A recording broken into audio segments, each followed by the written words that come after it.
Sextou na Universidade. Começa agora o Somos Um. Universitários Missionários na Rede 316. Tá valendo mais um Somos Um na 316 dessa sexta-feira, 23 de fevereiro de 2024, com o pastor Marcelo Santos lá do Rio de Janeiro. Ele lá no Rio, eu aqui no Espírito Santo, e a gente falando sobre o amor de Deus para você. Tema de hoje, atenção, galera, a gente vai falar sobre identitarismo. É isso mesmo, pastor? Identitarismo, não tem nada a ver com dentista, não tem nada a ver com qualquer outra coisa que você possa imaginar. Vamos descobrir aqui o que é isso. Interessante. Identitarismo. Então, convida já todo mundo para poder acompanhar mais esse quadro. Você que tá aí chegando agora, já manda o link para alguém, manda o link para um jovem, para um universitário, isso, ajude alguém a baixar o aplicativo da 316 agora. E vamos juntos. Lembrando que você pode e deve participar com a gente. Manda aí aquela mensagem, aquela pergunta, o seu comentário, o que você está achando aí do assunto, né? As suas dúvidas você pode tirar tranquilamente mandando pra gente aqui no WhatsApp 11 930 03 0316, tá? Fique muito à vontade. Eu já começo, pastorzão, te fazendo uma pergunta óbvia, né? O que é identitarismo e por que esse assunto é relevante, por favor? Isso, vamos lá, né? Alguns dos nossos ouvintes talvez nunca tenham ouvido essa palavra. Quem está na universidade sabe exatamente o que é identitarismo, mas mesmo quem não está na universidade já se deparou com esse fenômeno. É aquele famoso caso do não estou ligando o nome à pessoa, né? Quem ouviu falar de fulano de tal? Aí a pessoa diz, não conheço. É aquele que faz isso. Eu sei quem é. E tal. Quer ver? Vamos fazer um teste? Quantos ouvinte? Diga aí, vá anotando aí mentalmente se você já ouviu as palavras, as expressões, lugar de fala, empoderamento, resistência, privilégio branco, patriarcado, ancestralidade, negritude, heteronormatividade. Já ouviu alguma delas ou já participou de alguma conversa em que essas expressões foram usadas? Pois é, essas são expressões usadas pelos movimentos identitários. Tá? O que é esse movimento? O que são os movimentos identitários? São militâncias, são grupos militantes que trabalham a partir da identidade do grupo. Eles fazem da luta política, eles fazem do centro da luta política as identidades sociais específicas, como raça, gênero, orientação sexual, religião, né, etnia, cultura, região de onde a pessoa vem. Então, esses grupos eles pegam essas identidades específicas e fazem a sua luta política pelos direitos dessa identidade, desse grupo específico. Então, nós temos, por exemplo, os movimentos negros, nós temos os grupos feministas, nós temos os movimentos LGBTQIA+, né? Cada letrinha dessas é uma identidade, né? Uma identidade de gênero, uma identidade baseada em orientação sexual, né? Temos os movimentos indígenas, temos os grupos que lutam pelo direito dos deficientes físicos, grupos que lutam contra a gordofobia, por exemplo. Tá? E aí dentro desses vários grupos, existem as superposições e, às vezes, os cruzamentos, os atravessamentos de um do outro. Por exemplo, temos o feminismo negro. Então, o feminismo negro, em alguns momentos, vai lutar junto com as feministas brancas, mas em algum momento vai ter uma disputa entre as feministas negras e as feministas brancas, né? Temos várias combinações possíveis, todo tipo de combinação possível, né? Existe o movimento dos nordestinos com deficiência, o movimento dos LGBT negros, e por aí vai, tá? Por isso que, apesar do título do nosso programa, não existe um identitarismo, mas não é um movimento unificado, não é um movimento que tem uma presidência em algum lugar, que tem alguém que tem um conjunto de regras que todo mundo segue, não é isso. Mas são vários movimentos identitários variados e às vezes rivais. E às vezes um movimento identitário está brigando com outro movimento identitário. E toda essa conversa, já há algum tempo transbordou das universidades. Na universidade esse é um assunto que pipoca, que está muito quente, muito efervescente, mas ele já transbordou das universidades e já está hoje em dia na internet, já está hoje em dia no jornalismo, na mídia como um todo, nas artes e até na cultura pop, nos desenhos animados, nos filmes, nas séries, nos videogames, já transbordou. Então, por isso, a pergunta, né? Qual é a relevância disso? Porque é um assunto que já está aí diante de nós e nós, como cristãos, precisamos entender esse fenômeno, saber do que é isso, e saber como lidar com ele. Tá? Como lidar com ele, como abordar essa questão, qual é a maneira bíblica cristã correta de fazê-lo. Né? Então, está aí a resposta. Né? O que é? A gente vai continuar falando e tentando explicar um pouco mais o que é, mas por que ele é relevante também, está muito presente nas nossas vidas.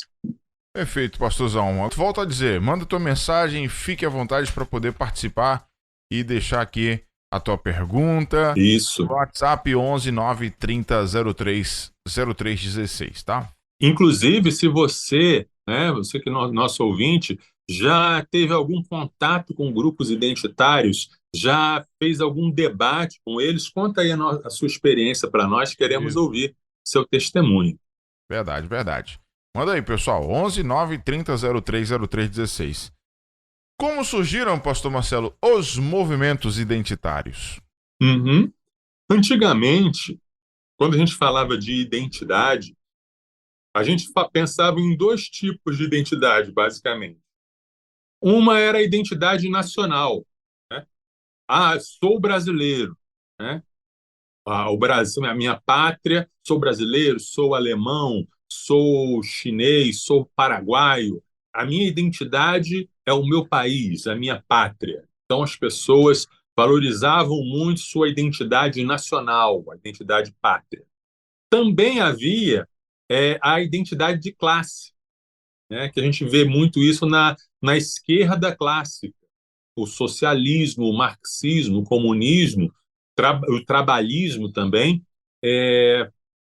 enfatizavam muito a identidade de classe. Quem eu sou? Ou eu sou da classe dominante ou eu sou da classe dominada.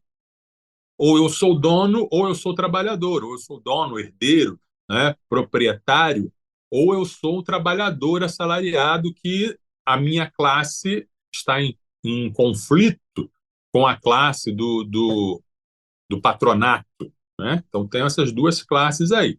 Tá? Então, essa mais ou menos quando se pensava em identidade, se pensava isso, identidade nacional, identidade de classe. O primeiro grupo identitário que se estabelece a partir de um conceito de identidade de raça foi a Ku Klux Klan, lá nos Estados Unidos. Né? Eles entendiam que a identidade racial deles, a identidade branca, era uma coisa muito importante de se manter. E eles achavam que essa identidade branca deles estava ameaçada pela liberdade dos negros, que eles tinham deixado de ser escravizados, pela miscigenação, pela igualdade de oportunidades. Então, esse grupo, desnecessário dizer um grupo racista, que pregava a supremacia branca e pregava a violência, né? E usava de violência, de torturas, crimes, mortes e assassinatos contra pessoas negras. Então, esse é o primeiro grupo que a gente pode analisar como um grupo identitário. Olha, nós somos brancos. Precisamos lutar pelos nossos direitos brancos e manter o nosso orgulho de ser branco e, se necessário for, destruir os outros grupos, tá? Quem se contrapôs a isso muito fortemente foi o Martin Luther King e outros grupos, os grupos dos movimentos dos direitos civis, que não defendiam um identitarismo, o importante é ser negro. Não, eles foram por outro caminho. Martin Luther King, no seu famoso discurso, né, Eu Tenho um Sonho, ele fala: eu tenho um sonho em que um dia meus filhos não vão ser julgados pela cor da sua pele, mas pelo seu caráter. Então, a luta dos movimentos negros lá da década de 50 e 60 não era uma luta pela diferença, era uma luta pela igualdade. A luta deles é: somos todos iguais, independente da cor da pele. Por isso, precisamos todos ter os mesmos direitos. Por isso, essa opressão que nós sofremos é injusta aos olhos de Deus, porque Deus nos criou todos iguais, com os mesmos direitos.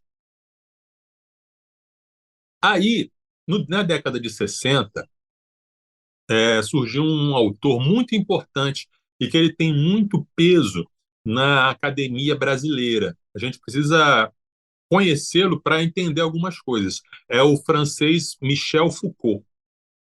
Esse filósofo, né, e cujas obras também têm muita influência na psicologia, ele entendia assim: olha, não existe verdade absoluta. A verdade, ela vem do poder. É o poder, quem tem o poder determina aquilo que é a verdade. E o poder não é só o poder lá de cima, o poder macro, o poder da política, mas o poder, ele se dá na micropolítica, nas pequenas relações. Aqui também são lutas de poder. Então, se nós que queremos nos libertar, nós temos que usar as armas da micropolítica para fazer as coisas se tornarem conforme a gente quer, tá? Então, esse conceito aí: não existe verdade, a verdade é relativa, a verdade vem do poder, e precisamos fazer micro-revoluções no nosso dia a dia. O nosso corpo é uma ferramenta, né, para a micropolítica, né? O Foucault, ele era homossexual e ele era um militante dessa área e muito envolvido em fazer uma mudança da percepção do que as pessoas entendiam como normativo, como certo, das questões de sexo e de outras coisas assim. O Foucault influenciou muito o que foi chamado de nova esquerda norte-americana, tá? Um movimento que cresceu muito nas universidades, entre os artistas da mídia. Estamos aí falando da década de 70, final de 60, 70 e entrando nos anos 80, né? Que coincide com o que a gente chama de pós-modernismo, ou seja, não existem mais verdades absolutas, o que existem são as coisas que a gente constrói e não tem mais metanarrativas, tá? Então, daí surgiram então os movimentos identitários, né? Movimentos negros, não mais como aquele ideal do Martin Luther King de igualdade, mas movimentos no sentido assim: deixa eu fazer o que é melhor para o meu grupo. Eu vou lutar, não vou lutar por um ideal de igualdade geral para toda a humanidade, não. Eu vou lutar para aquilo que é importante para o meu grupo. Surgem, isso se aplica também a movimentos indígenas, movimentos feministas, que às vezes se unem em pautas maiores, mas o objetivo principal é aquele grupo, é a defesa daquele grupo. Então, houve uma diferença, então, entre a esquerda clássica e a esquerda, essa nova esquerda. A esquerda clássica dizia: existem dois grupos, os ricos e os pobres, os dominadores e os dominados. E aí é preciso que os dominados, os proletários, os trabalhadores, façam a revolução. E essa nova esquerda diz: não, não tem dois grupos só, tem vários, né? Tem homens contra mulheres, brancos contra negros, tem brancos contra negros e indígenas e orientais, temos heterossexuais contra homossexuais, e todas essas opressões acontecem no dia a dia, no cotidiano. E a gente precisa vencer essas opressões, resistir a essas opressões no cotidiano, tá? Então, é uma premissa que vem de uma separação da humanidade, não tem mais essa visão de uma humanidade, mas vários grupos com identidades definidas e esses grupos lutando uns contra os outros. E que é preciso reconhecer e valorizar as diferenças entre esses grupos, ficar cada vez mais marcada essa diferença, porque assim a pessoa se afirma. Ela se afirma pela sua identidade. Quem sou eu? Né? Eu sou desse grupo, né? Eu sou dessa turma aqui. E essa turma, esse grupo, me valida e dá sentido à minha existência. Eu preciso resistir, por isso a palavra resistência é muito presente nesses discursos. Somos resistência, nós resistimos, né? E tudo isso se traduz numa politização radical da vida. Tá? Tudo é político. Tá? Vocês talvez já tenham ouvido frases como: o meu cabelo é um ato político, né? O meu cabelo que desafia os padrões da sociedade branca é um ato político. O meu corpo é um ato político, porque o meu corpo não é um corpo padrão. O meu corpo não é magro, como a sociedade impõe, mas o meu corpo é mais gordinho, e etc. Então, tudo se torna um ato político. Então, isso aí é um panorama, né, muito bem superficial, né, que daria para a gente conversar bastante coisa, mas é uma ideia, já dá para ter uma ideia mais ou menos de onde surgiu, né, o identitarismo e como ele está nos dias de hoje, tá? Bem, muito bem. Já começou a dar uma visão legal pra gente aí. Um panorama interessante. 3 horas e 27 minutos aqui na 316. A nossa próxima pergunta, para quem está chegando agora, estamos falando sobre identitarismo, tá? Aqui no Somos Um. E você pode participar no 11 9 3003 0316. Existem, pastor, pontos positivos no identitarismo? Sim, sim, existem. Sabe por quê? Porque os movimentos identitários denunciam injustiças. Só existem esses movimentos, né, porque certos grupos dentro da nossa sociedade não tinham, ou não têm ainda, os mesmos direitos que outros grupos. Né? Ninguém cria um grupo, um movimento político-social porque não tem nada melhor para fazer, porque está entediado. Né? Nem tampouco existe uma conspiração global para dividir a humanidade. Não. Pessoas sentem que há uma injustiça. Pessoas sentem que algumas pessoas têm privilégios e outras não. Então as pessoas se unem e falam: opa, vamos lutar aqui pelos direitos desse grupo. Opa, vamos lutar com as ferramentas que a gente tem, seja a mídia, sejam as redes sociais, sejam protestos, seja votando, elegendo políticos. Vamos mudar a realidade, né? Seja através do discurso, seja através da ação. Né? E aí, esses grupos acabam abrindo os nossos olhos, porque muitas vezes como a gente não está afetado por um problema, e a gente não vê, a gente não enxerga esse problema. E aí, às vezes, quando alguém grita, quando alguém protesta, quando alguém faz uma ação, eu falo: nossa, realmente, né? Esse grupo aqui está sofrendo por causa disso, disso, disso. Às vezes, Nayan, também acontece uma coisa assim. A injustiça, ela já foi tão naturalizada que nós não percebemos. Sabe aquela coisa, por exemplo, de você andar pelas ruas de uma grande cidade e você vê um monte de gente morando na rua, um monte de gente mendigando, e isso não te afeta mais, porque já se torna parte da paisagem e você passa a acreditar que as coisas são assim mesmo, fazer o quê?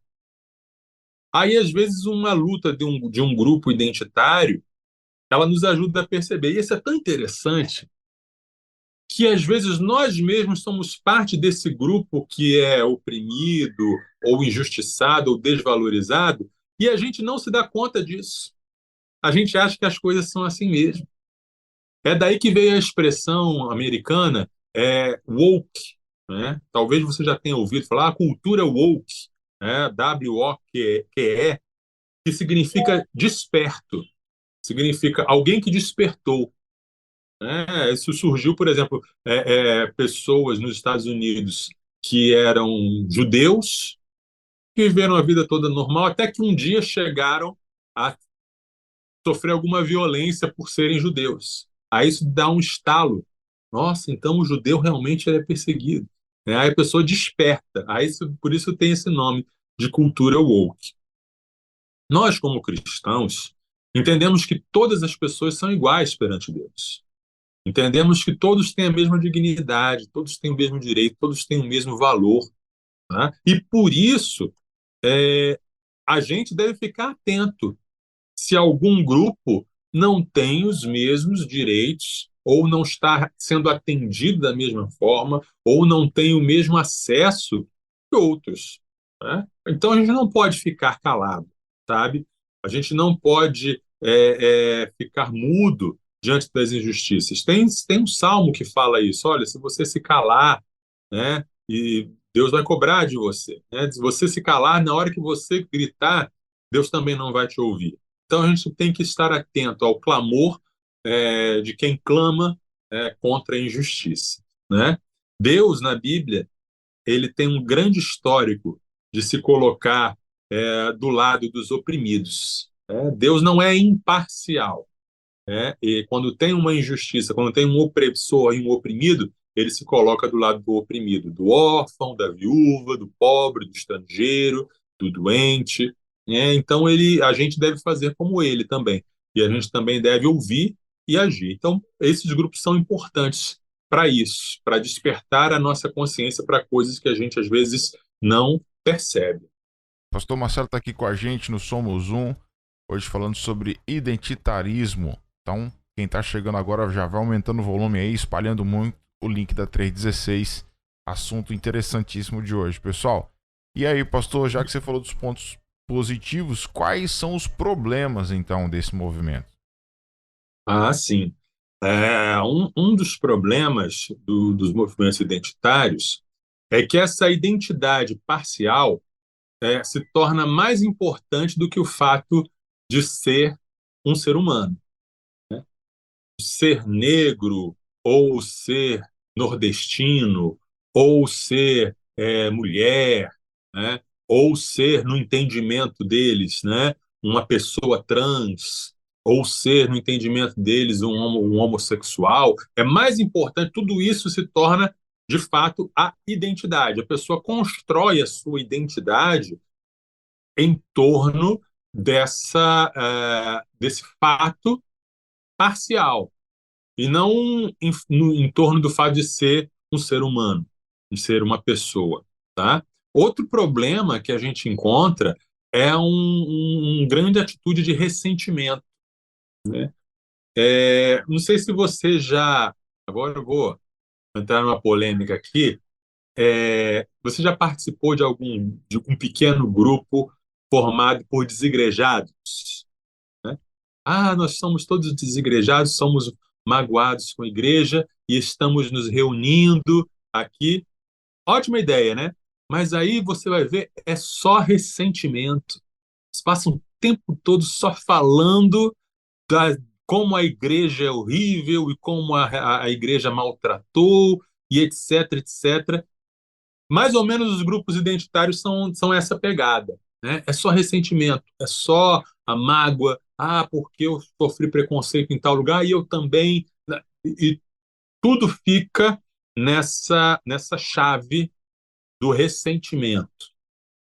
Isso é um problema. E aí todos os outros se tornam inimigos, né? Se você não é do meu grupo, se você não tem o lugar de fala, você não pode nem falar.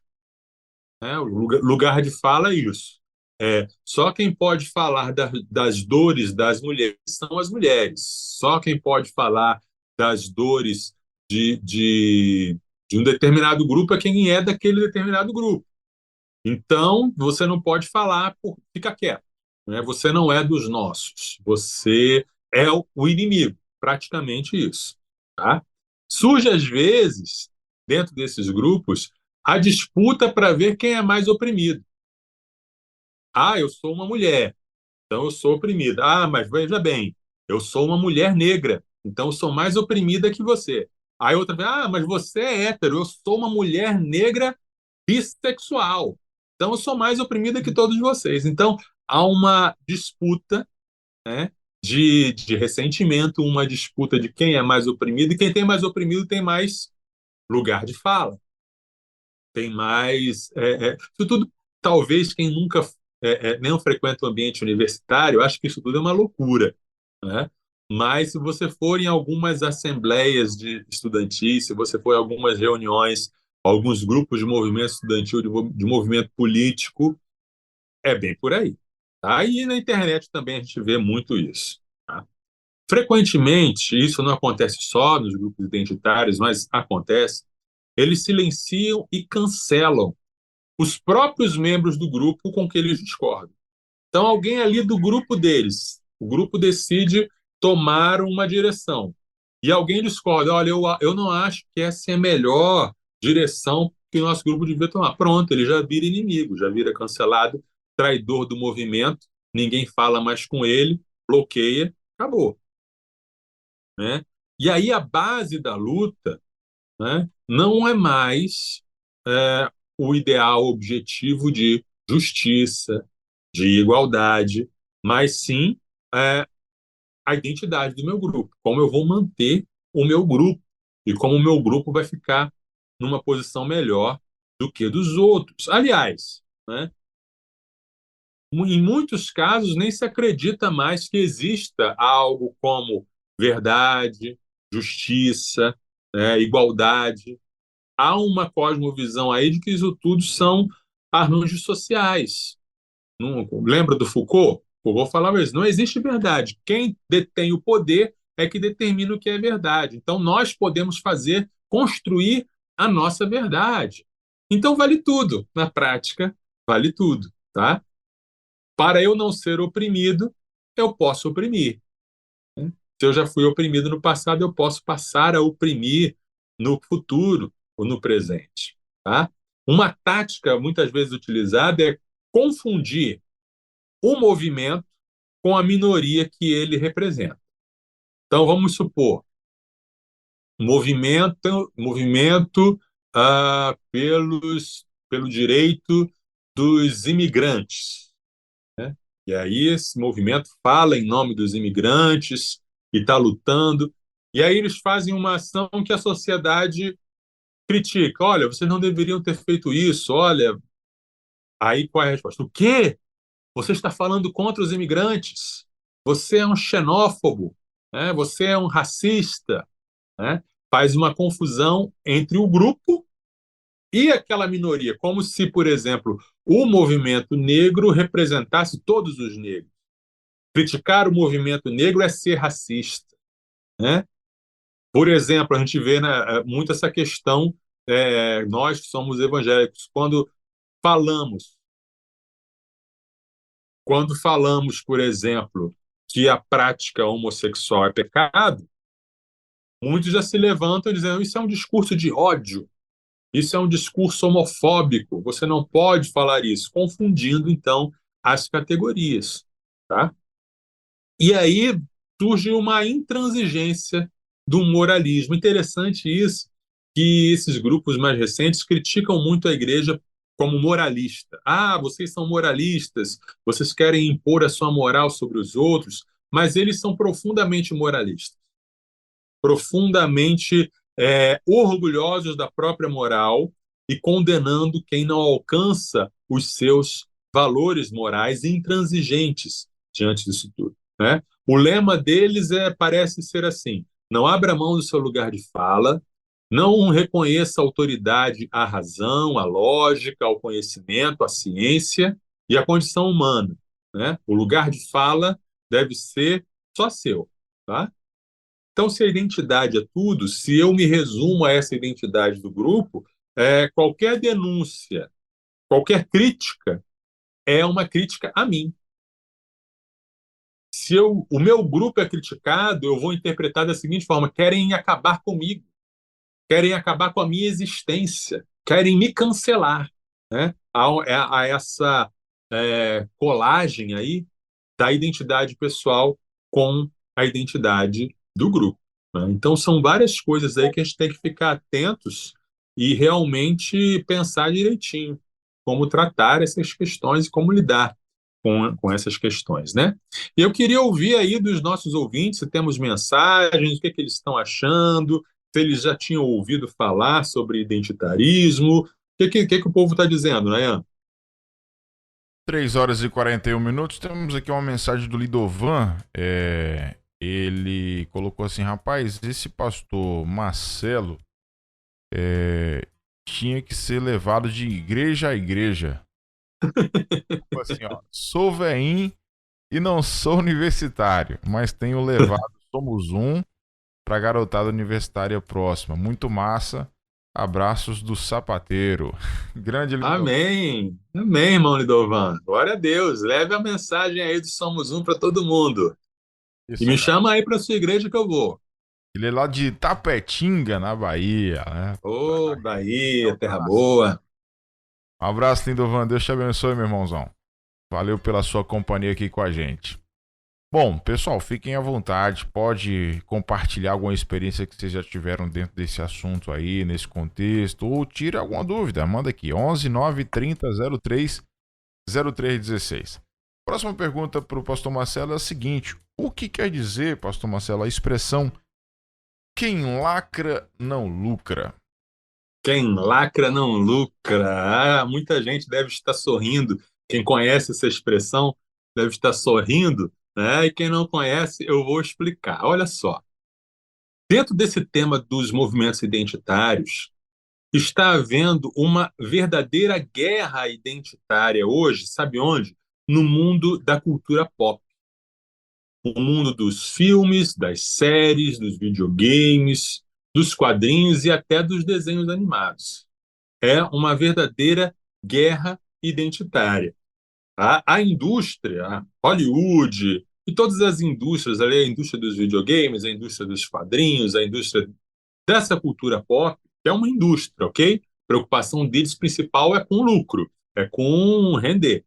Eles decidiram que para eles se posicionarem no mercado e serem vistos como empresas de vanguarda, empresas jovens, antenadas, que eles precisavam apostar em diversidade e representatividade.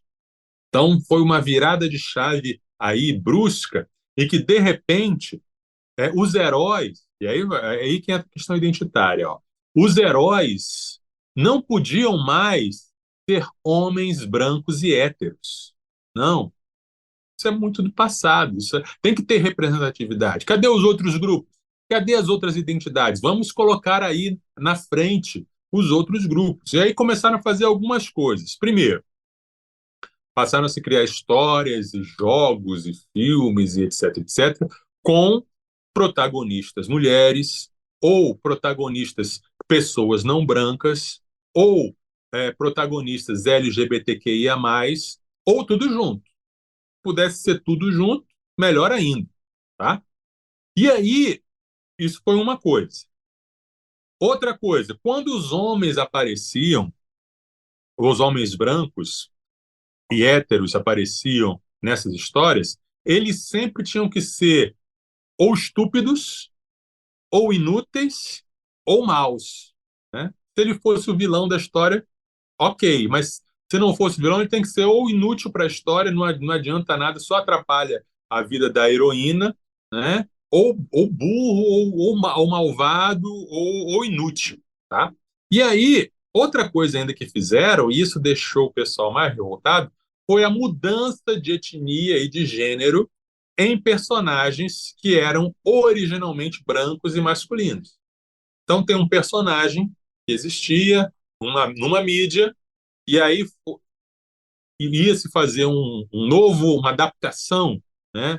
Um filme, etc. E aí mudava. O personagem que era branco passou a ser negro, o personagem que era homem passou a ser mulher, e etc. Muitas vezes essas produções, elas vinham, além de fazer essas mudanças, elas ainda vinham com uma lição de moral explícita. Sabe aquelas histórias que o personagem para dar uma lição de moral, igual o He-Man dava no final do desenho? Atenção, amiguinhos! Nunca atravesse a rua sem olhar para os dois lados. É mais ou menos isso. As histórias passaram a se preocupar mais com a mensagem de diversidade e de representatividade dos grupos identitários, né, do que se preocupar em contar uma boa história com um bom arco de personagens em que as coisas fazem sentido. A isso se deu o nome de lacração. Ah lá vem mais um filme com lacração.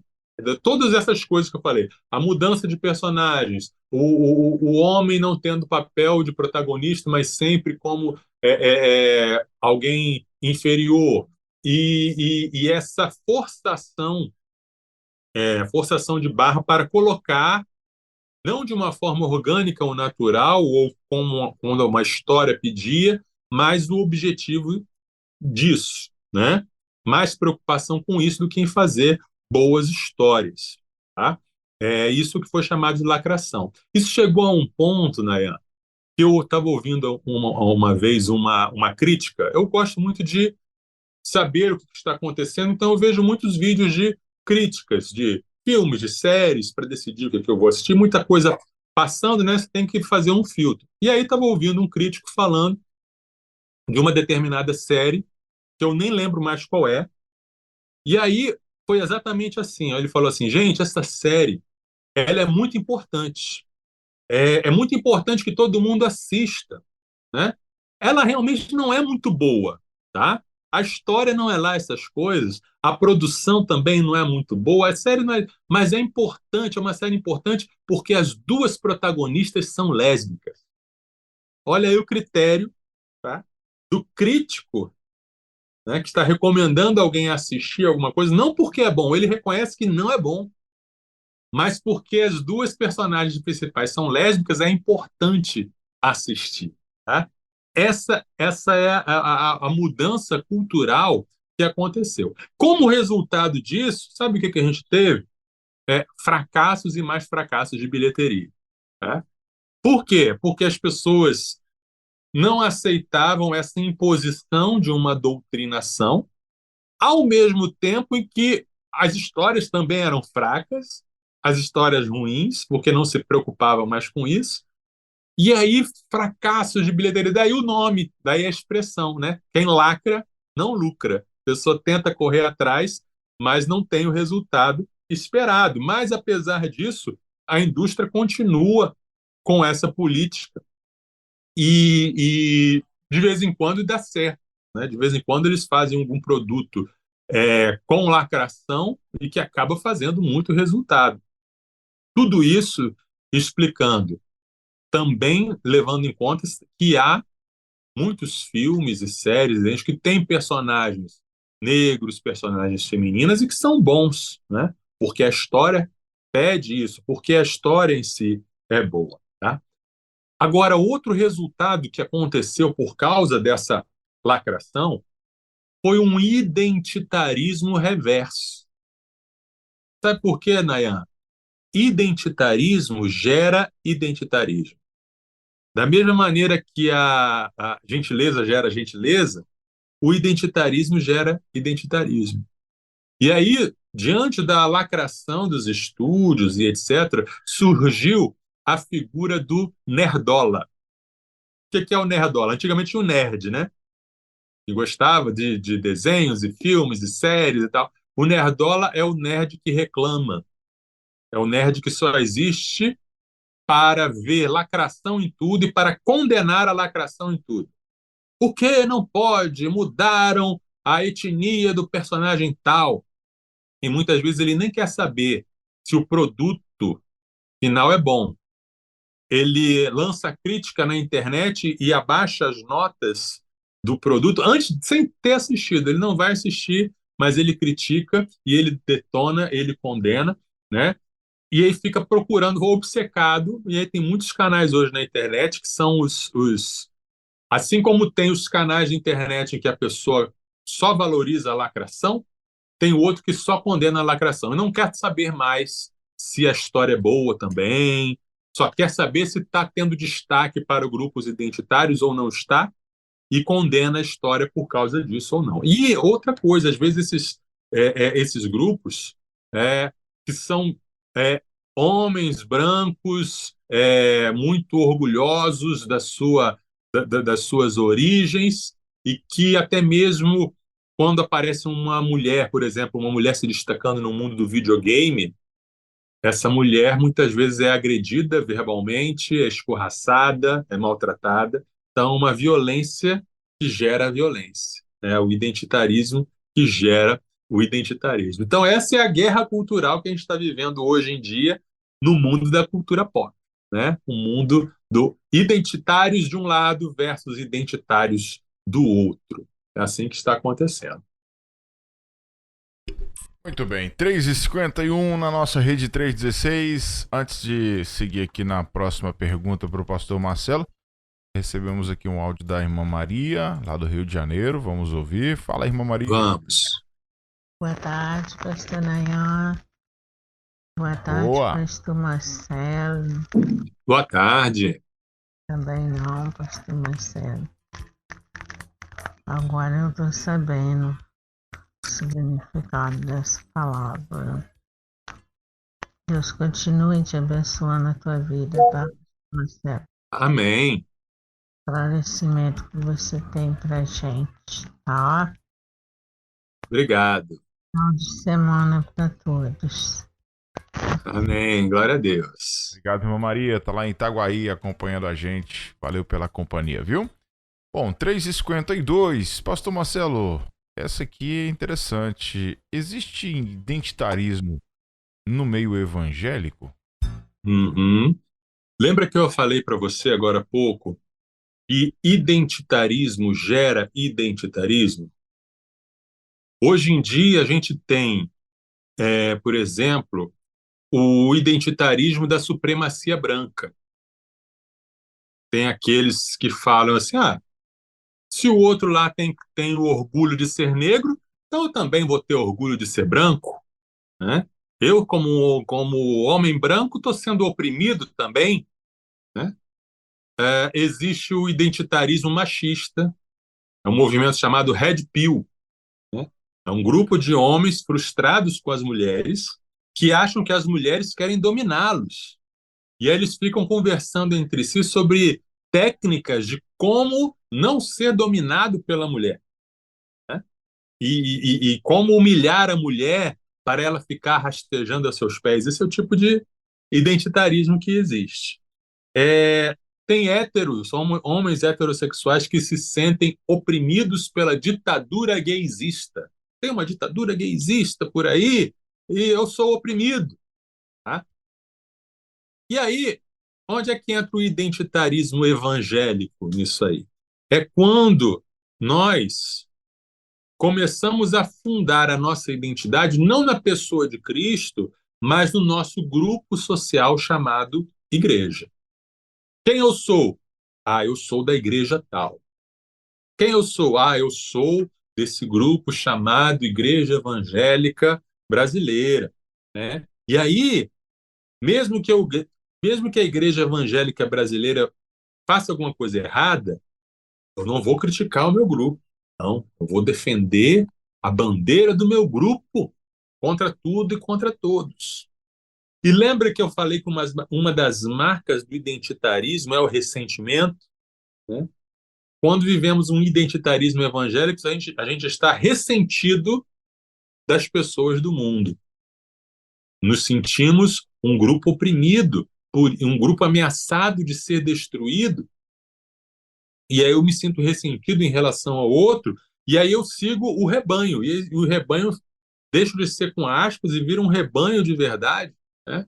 Faço o que todo mundo faz, faço o que todo mundo do meu grupo faz, faço o que o meu líder manda eu fazer, sigo a massa, né? Mesmo quando a igreja está muito diferente de Jesus, mesmo quando há uma distância entre o comportamento de Jesus e o comportamento dos evangélicos. Tá? O identitarismo evangélico gera um clima de paranoia. Sabe aquela coisa assim, o que vão fazer com as nossas crianças? O que vai acontecer com a nossa nação, com o mundo? Gente, a Bíblia já diz lá atrás que o mundo jaz no maligno, e o mundo já jaz no maligno há muito tempo. Qual a surpresa? Qual é o pânico? Por que esse desespero? Somos como luzeiros no mundo, o mundo jaz em trevas. E aí? Né? Qual é a surpresa? O identitarismo evangélico acontece quando existe um sentimento de medo, rancor e até ódio de nós para com os de fora. Tá? Olhamos para a cultura ao nosso redor não como um campo missionário, mas como um campo de guerra. A guerra cultural. Tá? Se você está fazendo guerra, e se a sua guerra é contra as pessoas e não contra os principados e potestades, você não vai ter misericórdia, né? Na guerra você não tem misericórdia contra o inimigo. Você está ali para derrotar o inimigo, para abater o inimigo, né? A gente transfere essa... Com quem que a gente tem que fazer guerra? Não é com as pessoas, não é com a cultura, mas contra os demônios. E a gente confunde as coisas, tá? A palavra de ordem, então, quando o identitarismo evangélico se instala, a palavra de ordem deixa de ser discipulado e passa a ser resistência. A mesma palavra dos outros grupos. Veja como tudo se encaixa, né? Somos resistência, vamos resistir, precisamos resistir. Repara, Nayan, que todo mundo que reclama de vitimismo também se vitimiza. Né? Você está se vitimizando, mas quem está se vitimizando é você. Quem está de mimimi normalmente acusa o outro de estar de mimimi, né? E aí eu preciso realmente dizer que esse tipo de comportamento é errado? Não, né? Esse tipo de comportamento não é, o comportamento que Jesus espera de nós. Não é assim que devemos viver a nossa missão. Deus não nos chamou para viver um identitarismo evangélico. Não mesmo. Perfeito. Agora 3 horas e 57 minutos na 3:16. A última pergunta é: o que a Bíblia fala sobre isso, pastor? O que a Bíblia diz sobre esse assunto? Uhum. A Bíblia nos fala bastante coisas sobre esse assunto. A primeira é que somos todos iguais, né? Atos 17, versículo 26. Nem vou lá para Gênesis, né? Que às vezes eu canso de ir lá para Gênesis e falar no princípio, né? Deus criou o homem, a sua imagem. Vou para Atos 17, 26.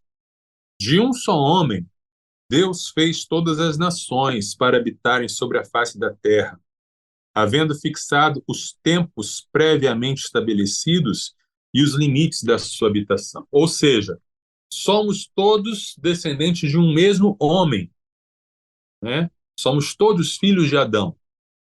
Negros, brancos, orientais, indígenas, árabes, todo tipo, toda gente, toda cor, todos nós vimos de um só, né? Somos filhos de Adão e Eva, uma origem em comum. Somos todos iguais. Somos todos iguais também no pecado. Romanos 3:23, que eu vou ler de cor. Todos pecaram e destituídos estão da glória de Deus. Não há um justo, nenhum sequer. Todos pecaram. Da mesma forma, todos são convidados a receber a salvação de Jesus, né? Todos são incluídos no convite, porque Deus amou o mundo de tal maneira que deu seu Filho unigênito para que todo aquele que nele crê não pereça, mas tenha a vida eterna. Então, somos iguais na criação, somos iguais no pecado, somos iguais no convite e na extensão do amor de Deus e na obra redentora de Jesus Cristo, né? Que se entregou e como propiciação não só pelos nossos pecados, mas pelos pecados do mundo inteiro. Deus não liga para as nossas distinções. Nós fazemos muitas distinções. Nós nos separamos em grupos, em identidades, mas Deus não liga para essas distinções. Olha o que está escrito aqui, o Cântico de Maria, em Lucas capítulo 1, de 50 a 53. A sua misericórdia vai de geração em geração sobre os que o temem. Agiu com o seu braço valorosamente. Dispersou os que no coração alimentavam pensamentos soberbos.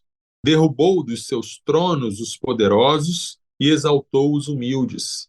Encheu de bens os famintos e despediu vazios os ricos. Maria fala aqui dessa grande inversão. Aqueles que têm muito, Deus tira, e aqueles que tão carentes, Deus alimenta, Deus abate o soberbo, eleva o humilde, Deus vira as coisas de cabeça para cima, né? Deus inverte as situações e as nossas posições humanas artificiais.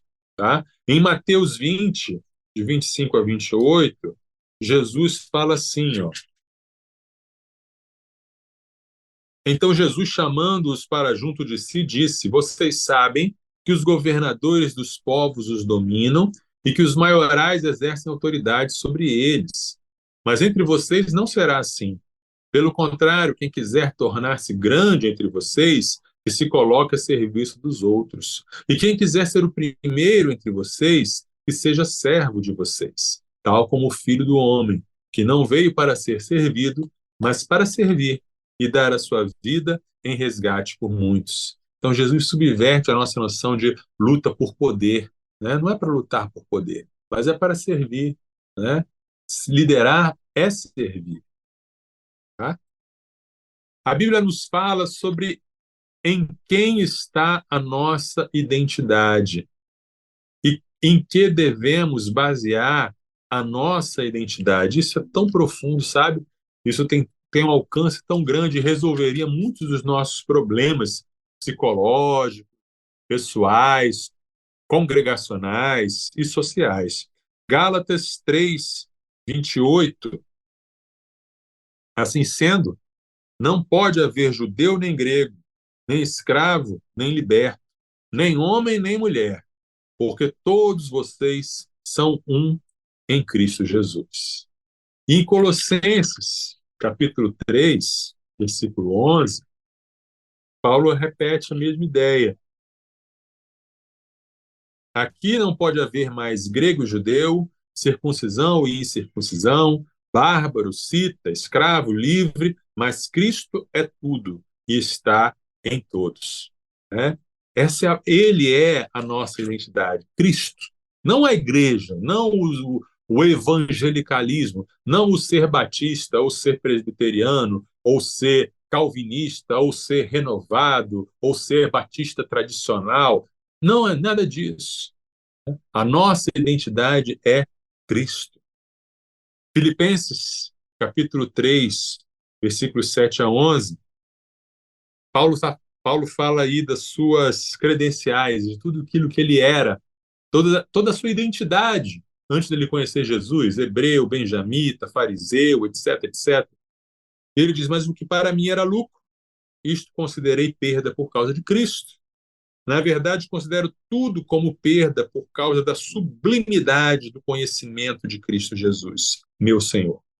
Por causa dele, perdi todas as coisas e as considero como lixo para ganhar a Cristo e ser achado nele, não tendo justiça própria, que procede de lei, mas aquela que é mediante a fé em Cristo, a justiça que procede de Deus, baseada na fé. Né? O que eu quero é conhecer Cristo e o poder da sua ressurreição, tomar parte nos seus sofrimentos e me tornar como ele na sua morte, para, de algum modo, alcançar a ressurreição dentre os mortos. Né? Daí a gente vê, né, qual é a diferença entre isso e aquela situação lá da igreja de Corinto. Eu sou de Paulo, eu sou de Apolo, eu sou... Não. Né? A nossa identidade está em Cristo, que me faz reconhecer no outro meu irmão. Mesmo que não seja convertido, é meu irmão porque foi criado pelo mesmo Deus, né? Não é irmão por adoção, mas é um irmão por afinidade, porque é o mesmo pó da terra que eu sou. Então, a minha identidade está em Cristo. E a minha identidade me leva a lutar por justiça, para todos, né?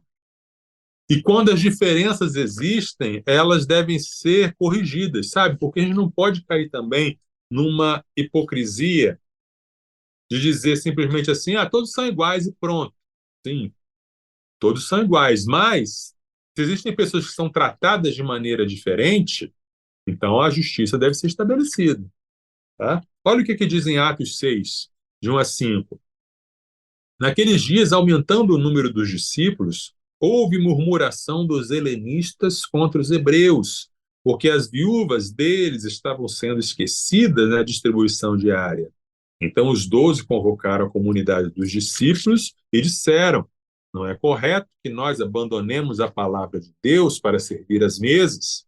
Por isso, irmãos, escolham entre vocês 7 homens de boa reputação, cheios do espírito e de sabedoria, para os encarregarmos deste serviço. Quanto a nós, nos consagraremos à oração e ao ministério da palavra. O parecer agradou a todos, então elegeram Estevão, homem cheio de fé e do Espírito Santo, Filipe, Prócoro, Nicanor, Timão, Pármenas e Nicolau, prosélito de Alexandria. Olha só o que aconteceu. A igreja distribuía, né? Fazia a distribuição ali, a ação social da igreja, né? As pessoas traziam aí suas ofertas, sabiam que tinha, e as pessoas em necessidade eram ali alimentadas. Vamos lembrar que aqui é a igreja em Jerusalém. A igreja ainda não tinha se espalhado, ainda não tinha começado a cumprir a ordem que Jesus tinha dado. Jerusalém, Judéia, Samaria, até os confins da terra. Ainda estavam ali confinados em Jerusalém. Então, todos os cristãos ali eram judeus. Todos os discípulos eram judeus, tá? Só que havia os judeus hebreus e os judeus helenistas. Os judeus hebreus eram aqueles que falavam aramaico, que moravam ali em Jerusalém, nunca tinham saído. Os helenistas eram os judeus que durante um tempo moraram fora, aprenderam a falar grego, não sabiam mais falar o aramaico, estavam ali. Eram, portanto, judeus e cristãos, discípulos de Jesus, mas faziam parte de uma minoria. E aí essa minoria começou a reclamar que não estava sendo bem tratada igual. Acabava a senha. Acabava a senha quando chegava a viúva lá. Não tinha, não, acabou. Foi tudo aqui para o grupo da maioria. E aí o que os apóstolos fizeram? Eles não lavaram as mãos. Eles não deixaram. Não, isso não existe, esse problema não existe. Não, vamos eleger uma comissão para cuidar disso.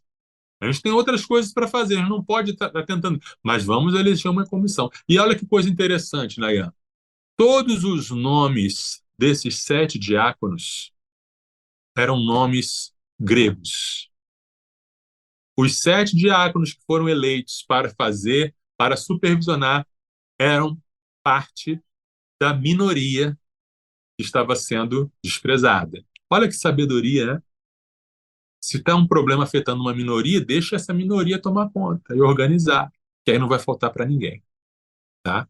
Então, houve uma injustiça, houve uma desigualdade, houve um grupo, uma minoria que estava sendo esquecida e houve ações práticas para corrigir essa injustiça. Isso é um princípio bíblico muito bonito, tá? E, por fim, um princípio bem interessante é buscar o bem comum. Jeremias 29:7. Procurem a paz da cidade para onde eu os deportei, e orem por ela ao Senhor, porque na sua paz vocês terão paz. Né? O bem comum, o bem da sociedade ao nosso redor, é de suma importância para nós. Às vezes nós vivemos como se fôssemos uma bolha, como se a gente só estivesse aqui esperando Jesus voltar ou esperando a gente morrer. Mas não, somos sal da terra, somos luz do mundo. A gente deve se preocupar com as necessidades ao nosso redor. E se há injustiça ao nosso redor, nós, como cristãos, devemos trabalhar em favor da justiça, em favor da igualdade, né? Não apenas fazer ação social para que as pessoas se convertam, como muitas vezes a gente faz. Vou dar uma cesta de alimento aqui, mas a pessoa tem que vir aqui na igreja e assistir o culto para receber a cesta do alimento, né? Não é assim, né? É trabalhar pela paz, trabalhar pela justiça no lugar onde a gente está, na nação em que a gente está, né? Buscar o bem comum.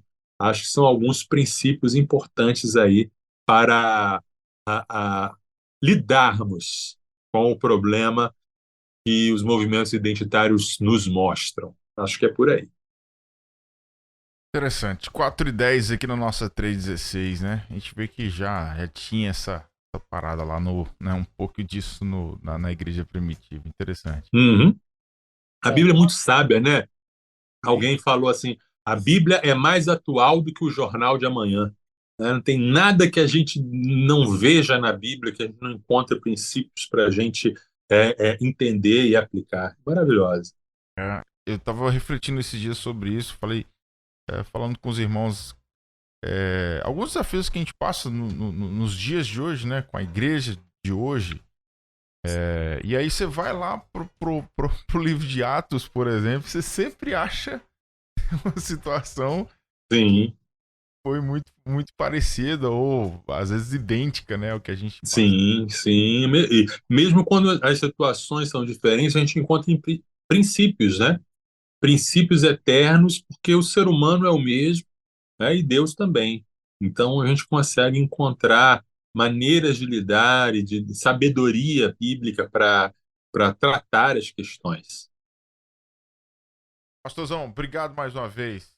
Eu que agradeço a oportunidade. Um abraço a todos os nossos ouvintes. Já temos um bom fim de semana. Como? Semana que vem? Semana que vem, estamos vivendo um evangelho de fariseus? Já ia te perguntar se você não ia aproveitar. Eu decidi deixar para semana que vem. Na verdade, eu ia te falar no privado, né? Mas enfim.